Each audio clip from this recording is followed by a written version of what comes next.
오늘 하나님이 저에게 주신 말씀은 다니엘 5장입니다. 13절에서 23절 말씀 묵상하겠습니다. 이에 다니엘이 부름을 받아 왕의 앞에 나오매 왕이 다니엘에게 말하되 내가 나의 부왕이 유다에서 사로잡아 온 유다 자손 중에 그 다니엘이냐? 내가 네게 대하여 들은즉 내 안에는 신들의 영이 있으므로 내가 명철과 총명과 비상한 지혜가 있다 하도다. 지금 여러 지혜자와 술객을 내 앞에 불러다가 그들에게 이 글을 읽고 그 해석을 내게 알게 하라 하였으나 그들이 다 그 해석을 내게 보이지 못하였느니라. 내가 네게 대하여 들은즉 너는 해석을 잘하고 의문을 푼다 하도다. 그런즉 이제 내가 이 글을 읽고 그 해석을 내게 알려주면 내게 자주색 옷을 입히고 금사슬을 내 목에 걸어주어 너를 나라의 셋째 통치자로 삼으리라 하니, 다니엘이 왕에게 대답하여 이르되 왕의 예물은 왕이 친히 가지시며 왕의 상급은 다른 사람에게 주옵소서. 그럴지라도 내가 왕을 위하여 이 글을 읽으며 그 해석을 아뢰리이다. 왕이여, 지극히 높으신 하나님이 왕에 붙인 느부갓네살에게 나라와 큰 권세와 영광과 위엄을 주셨고 그에게 큰 권세를 주셨으므로 백성들과 나라들과 언어가 다른 모든 사람들이 그의 앞에서 떨며 두려워하였으며 그는 임의로 죽이며 임의로 살리며 임의로 높이며 임의로 낮추었더니 그가 마음이 높아지며 뜻이 완악하여 교만을 행함으로 그의 왕위가 패한 바 되며 그의 영광을 빼앗기고 사람 중에서 쫓겨나서 그의 마음이 들짐승의 마음과 같았고 또 들나귀와 함께 살며 또 소처럼 풀을 먹으며 그의 몸이 하늘 이슬에 젖었으며 지극히 높으신 하나님이 사람 나라를 다스리시며 자기의 뜻대로 누구든지 그 자리에 세우시는 줄을 알기에 이르렀나이다. 벨사살이여, 왕은 그의 아들이 되어서 이것을 다 알고도 아직도 마음을 낮추지 아니하고 도리어 자신을 하늘의 주제보다 높이며 그의 성전 그릇을 왕 앞으로 가져다가 왕과 귀족들과 왕후들과 후궁들이 다 그것으로 술을 마시고 왕이 또 보지도 듣지도 알지도 못하는 금, 은, 구리, 쇠와 나무, 돌로 만든 신상들을 찬양하고 도리어 왕의 호흡을 주장하시고 왕의 모든 길을 작정하시는 하나님께는 영광을 돌리지 아니한지라. 아멘. 오늘 말씀을 좀 이해하기 위해서 바벨론 왕국의 제국의 왕들에 대한 이야기를 먼저 해드리겠습니다. 5장부터 지금 등장하는 왕이 벨사살 왕입니다. 4장에 등장했던 왕이 느부갓네살 왕이죠.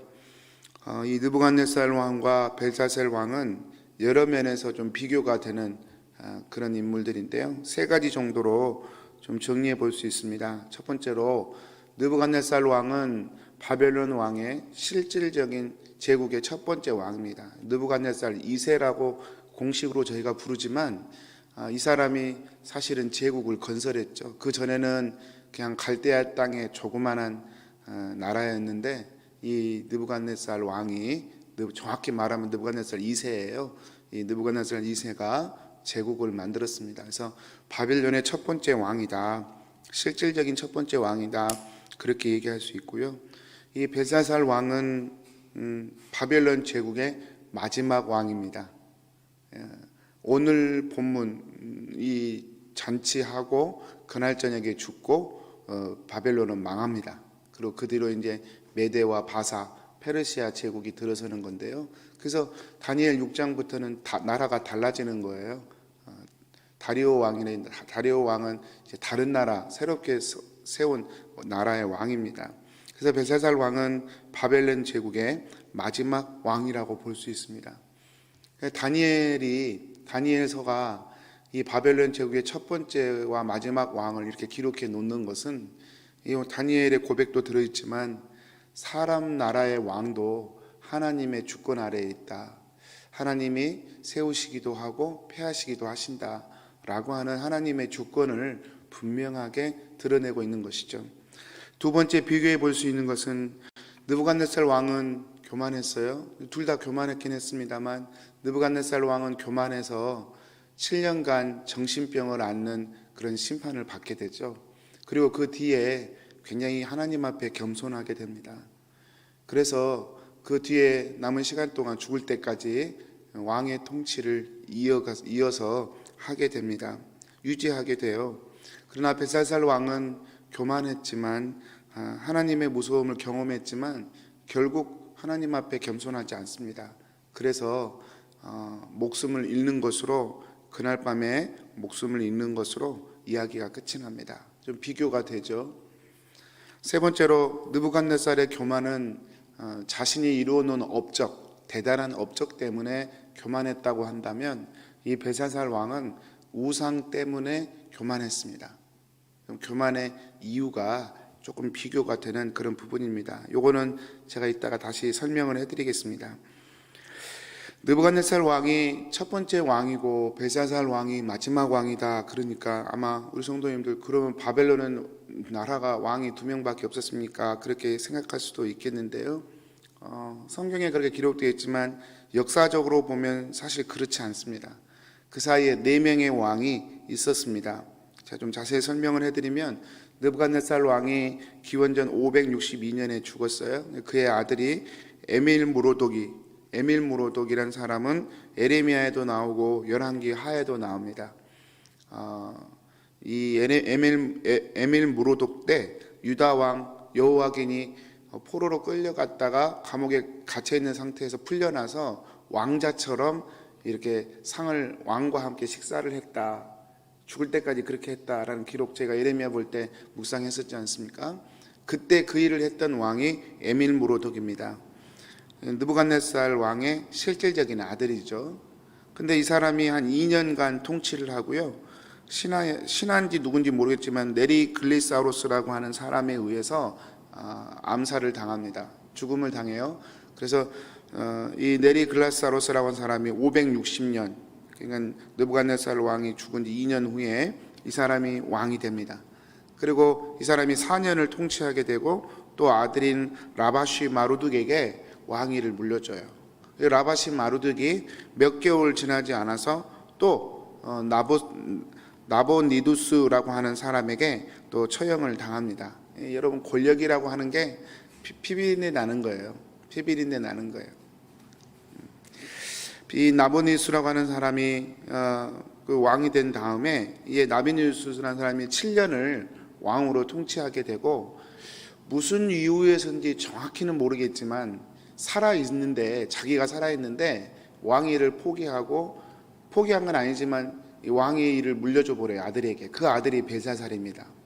그리고 벨사살이 지금 10년째 통치를 하고 있는 거예요. 그러니까 나보니두스와 이 벨사살이, 이 두 부자가 17년을 이제 바벨론을 통치하게 되고, 7년은 아버지가, 10년은 아들이 이렇게 다스리게 되는 것이죠. 그러면서 이제 바벨론이 망하는 것입니다.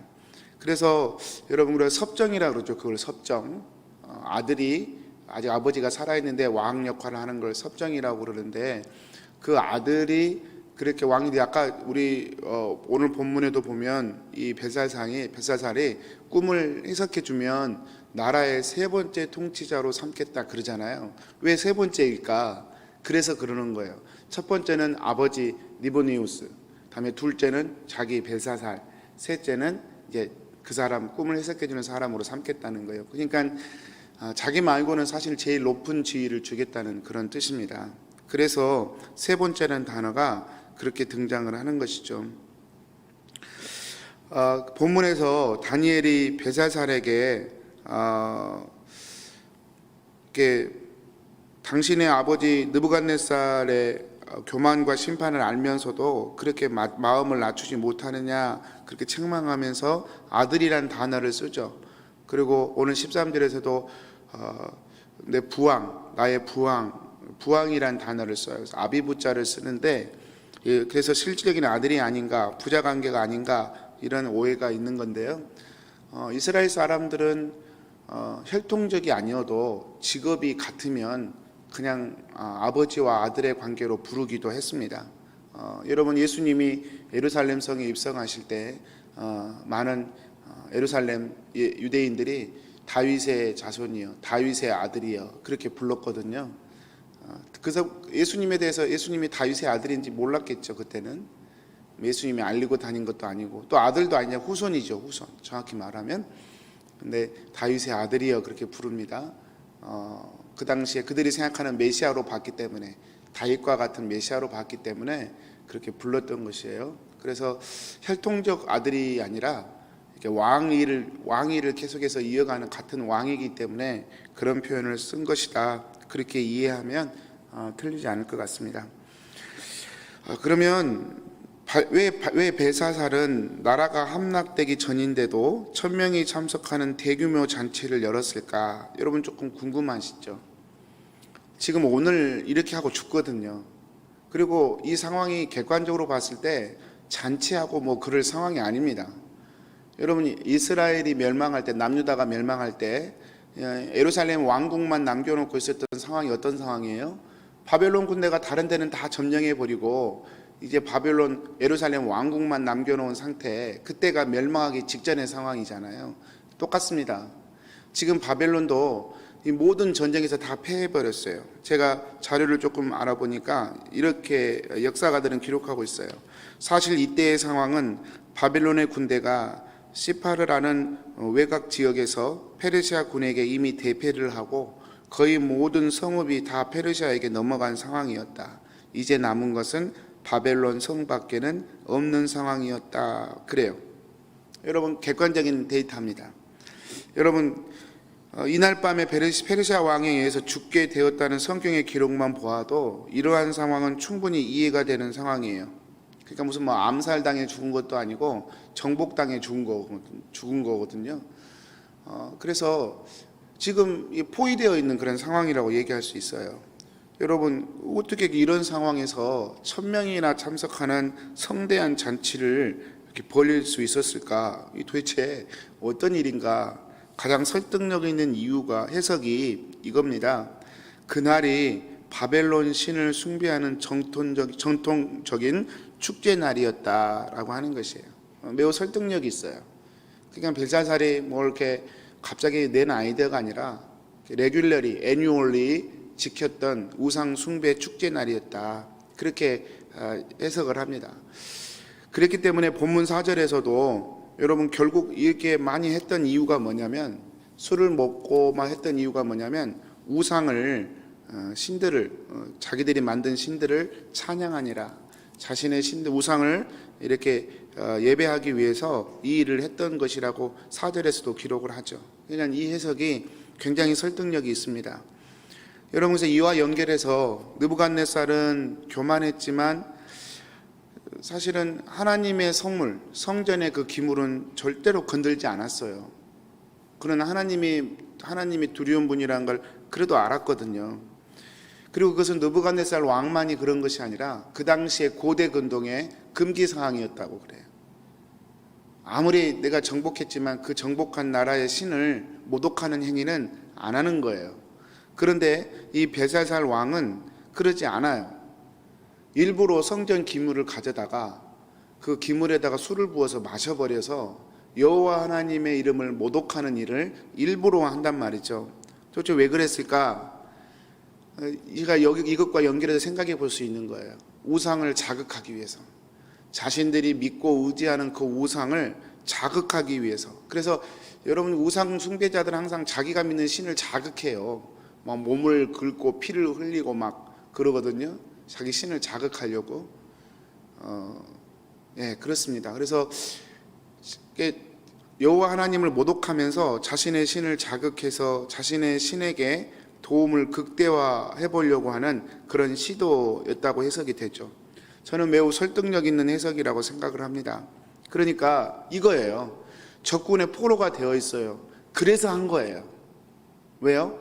우상의 도움을 받아서 그 적군을 물리쳐 보려고.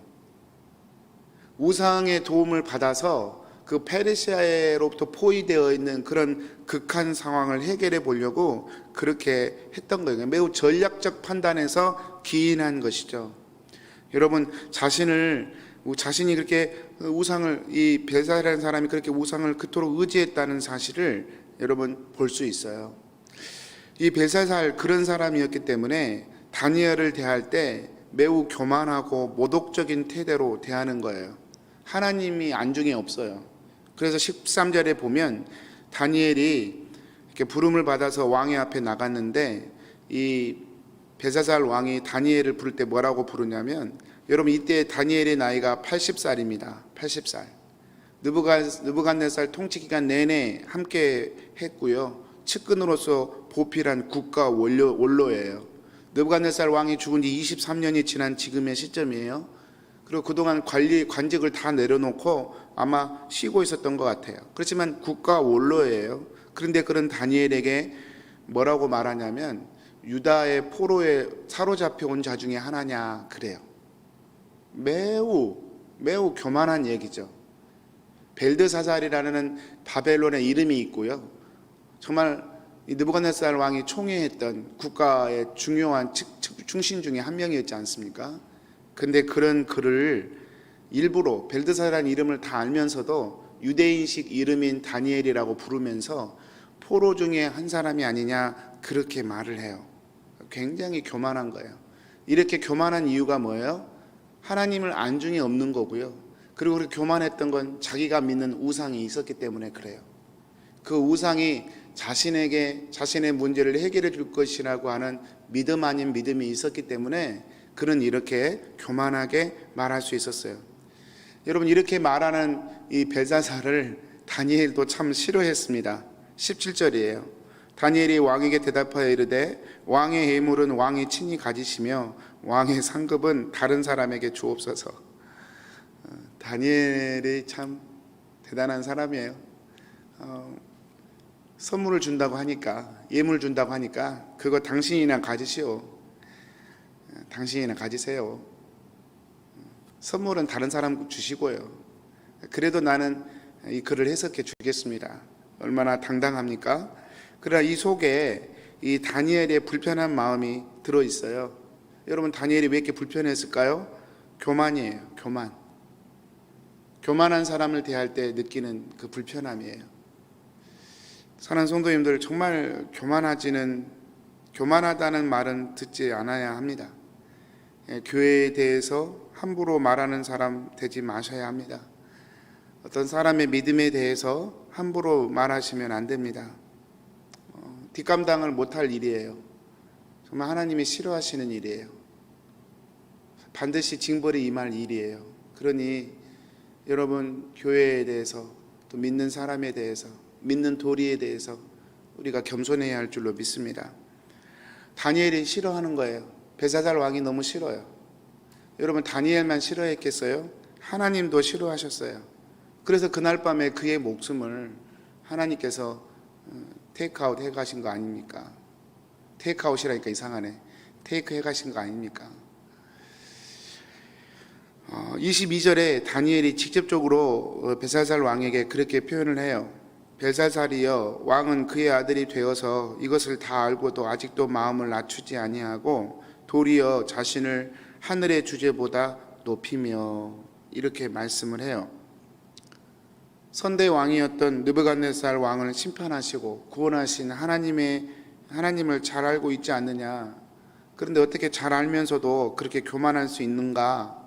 어떻게 성전 기물을 가져다가 그걸로 술을 마시고 우상을 숭배할 수 있는가? 호되게 지금 다니엘이 조언을 합니다. 그리고 내일 말씀에 이제 그 말의 뜻을 해석해 주는데, 이건 역시 굉장한 호통의 메시지가 되죠. 사랑하는 성도님들, 벨사살 왕이 교만할 수 있었던 이유는 우상 숭배 때문이에요. 하나님 아닌 다른 것을 믿는 것이 있었어요. 여러분, 하나님 아닌 다른 것을 믿는 것이 정말 교만인데, 그 교만이 벨사살 왕에게 있었다는 것이죠. 오늘 말씀을 정리하면서 겸손은 종기의 앞잡이고 교만은 패망의 선봉이라는 잠언의 말씀이 더 크게 들려오는 것 같습니다. 야고보서 4장 10절에는 우리에게 이렇게 교훈해요. 주 앞에서 낮추라. 그러면 주께서 너희를 높이시리라. 사랑하는 성도님들, 오늘 하루도 겸손한 자로 하나님 앞에 섰으면 좋겠습니다. 성도님들, 두잉과 라이처너스는 항상 구분이 돼야 돼요. 두잉을 100번 1000번 잘한다고 라이처너스가 되는 건 아니에요. 라이처너스는 오직 하나님의 은혜로만 받는 거예요. 여러분, 열심히 살지 말란 말 아니에요. 두잉을 대충 하란 말이 아니에요. 두잉은 죽을 힘을 다하여 베스트 트라이 해야 돼요. 그러나 그것이 라이처너스는 아니에요.